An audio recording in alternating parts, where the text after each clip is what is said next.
ગુલહાર સ્વાગત કરશે। ત્યાર પછી રામ વિશેષ બધા વક્તાઓ વાત કરશે। આ વિશેષ કોઈ વાત નહીં કરતા। આગળનો કાર્યક્રમ આગળ કરવા હું જિલ્લા ભાજપના મંત્રીભાઈ વીડી કરણાઈ સાહેબ, આપણા જિલ્લા પંચાયતના સદસ્ય અને પૂર્વ જિલ્લા ભાજપના પ્રમુખ ભાઈ શ્રી ઠાકરસિંહભાઈ જારિયા, કાનજીભાઈ યાદવ, વાલભાઈ પરમાર, अपनी विधानसभा सीटना इंचार्ज भाई मनसुखभाई टोडिया, नरसिंह बाबा पौत्र भाई जयभाई पड़िया तथा उपस्थित तालुका जिला पंचायत सदस्यों, ग्राम पंचायत सरपंचों, ग्राम सभा आगेवानों और भारतीय जनता पार्टी सब कार्यकरो, આજની આ બેઠકમાં હું આપનું સ્વાગત કરું છું। ખાસ કરીને આપણા મુખ્ય મહેમાન કેસરીદેવસિંહ બાપુ જ્યારે માળિયામાં પધાર્યા છે ત્યારે વાંકાનેર યુવરાજ સાહેબ શ્રી કેસરીદેવસિંહ ઝાલા અને રાજ્યસભાના સાંસદ પણ છે। આપણા લોકપ્રિય ઉમેદવાર બાપુનું ખુલ્લાથી સ્વાગત કરશે। એ માળિયા હાટીના क्षत्रिय समाज अपने मोमेंट ऑफ प्रेजेंस है। अजय हम थोड़ा हाँ 5 मिनट बता दे।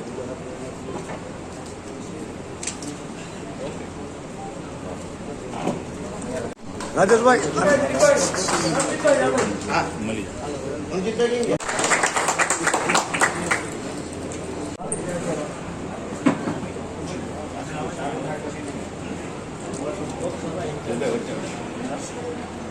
जूनागढ़ लोकसभा इंचार्ज थोड़ो વધારે સમય વ્યતીત થઈ ગયો છે એટલે મંચસ્થ મહાનુભાવોની વિનંતી ધ્યાને લઈ અને અન્ય મહાનુભાવો જે છે એ બધા આપણા श्री केसरी सिंह जी बाबू, अपना लोकप्रिय सांसद श्री राजेश भाई चुरासामा, मंचस्थ तमाम पार्टी सब आगेवानश्रीओ અને સમગ્ર તાલુકામાંથી પધારેલા સૌ કાર્યકર્તા ભાઈઓ બહેનો, નરેન્દ્રભાઈના ઉમેદવાર તરીકે ખુદ નરેન્દ્રભાઈ આ સીટ ઉપર લડે એવું માનીને આપણે 5 લાખની લીડ મળે એવા સાથે મળીને પ્રયત્નો કરવાના છે। કારણ કે પાર્ટીએ 26 જીતવાનો પ્રયાસ 26 જીતવાની છે ત્યારે अपनी वच्चे वाकानेर तो केसरी सिंह आ गीर विस्तार में आव्यो त्यारे वाकानेर सुधी अवाज जाए कि भले वाकानेर ता केसरी सिंह आव्या छे पण अहींया गीरना सिंहनो अवाज वाकानेर सुधी जाए। बोलो भारत माता की, भारत माता की, वंदे वंदे जय जय श्री राम। पाठक कुर्सी पर बैठा ये पर बोले बोलो जय जय श्री राम।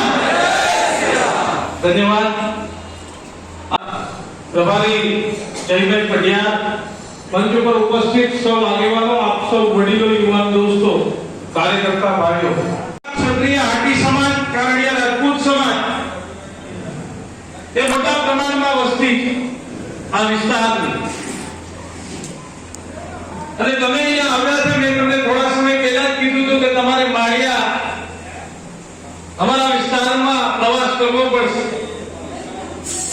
અને આજે મને આનંદ એ વાતનો છે કે મારે ચૂંટણી લડવાની થાય અને તમે કે એવી રીતે આ લોકસભાની ચૂંટણીમાં આપણે વધારેમાં વધારે મતદાન કેમ થાય અને આ વિસ્તારમાંથી લીડ કેમ મળે વધારે એ તમે સૌ આયોજન કરો।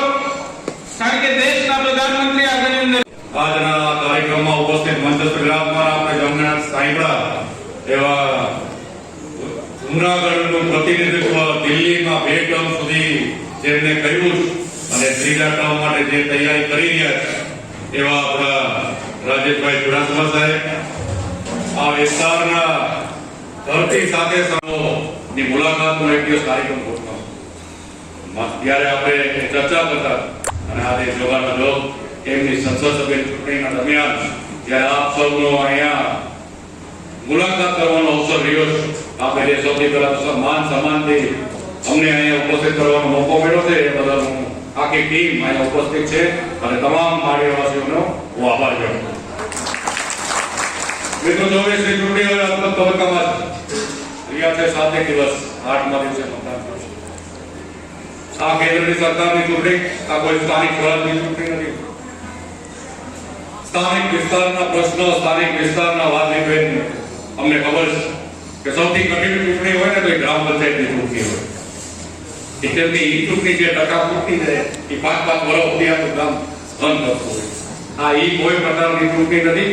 આ તો દેશનું શાસન દેશના અંદર ભારતીય જનતા પાર્ટીનું 10-10 વર્ષના અંદર જે ભગીરથ વિકાસના કામ થયા છે, દુનિયાના અંદર ભારતની વેલ્યુ જે વધી રહી છે, એ 10 વર્ષના શાસનને હવે નવા 5 વર્ષ મળે અને આપણા વડાપ્રધાન શ્રી નરેન્દ્રભાઈ મોદી સાહેબ એ જે વિકાસના કામ કરે, રામલલ્લાની મૂર્તિ તંબુમાં રાખીને આપણે આ પૂજા કરવા જતા એવી પરિસ્થિતિ હતી. અને આજે આખા દુનિયાના અંદર શોભે એવી ઇમારત ઊભી કરી અને સનાતનનો વાવ તો આખા દુનિયામાં જો ફરકાયો હોય તો આ સરકારે આપણે આ વિસ્તારના અંદર સૌરાષ્ટ્ર ગુજરાતના અંદર ઘણા બધા વિકાસના કામ થયા છે.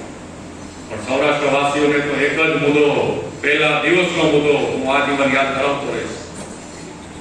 આજ મોદી સાહેબ જ્યારે મુખ્યમંત્રી હતા અને સૌરાષ્ટ્ર વિસ્તાર ડુંગરપુરના દીકરી અને રાજ પરિવારના દીકરી તરીકે સિસોદિયા છે. એટલે સિસોદિયા સમાજ, સિસોદિયા નામ સાથે તો અમારો બહુ જૂનો સંબંધ છે. આ બધાને આજે પહેલી વાર મળવાનો અવસર થયો છે. એના માટે હું આખી ટીમ અને રાજેશભાઈનો આભાર વ્યક્ત કરું છું. આવનારા સમયમાં આજે તો ચૂંટણીના માહોલમાં ભેગા થયા છે.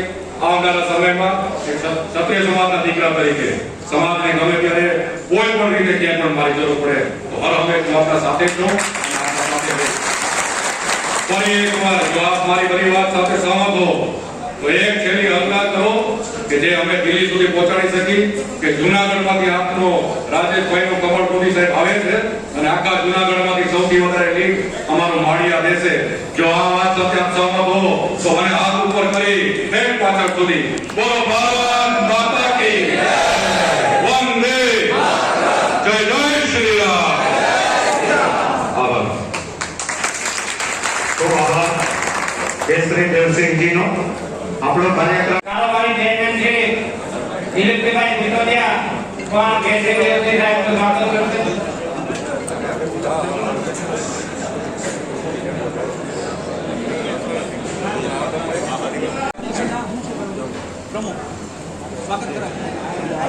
મુળુભાઈ ભાઈ જાવ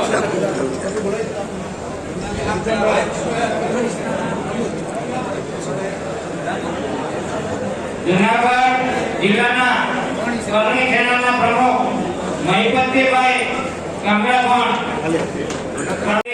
આપણે આજે છૂટા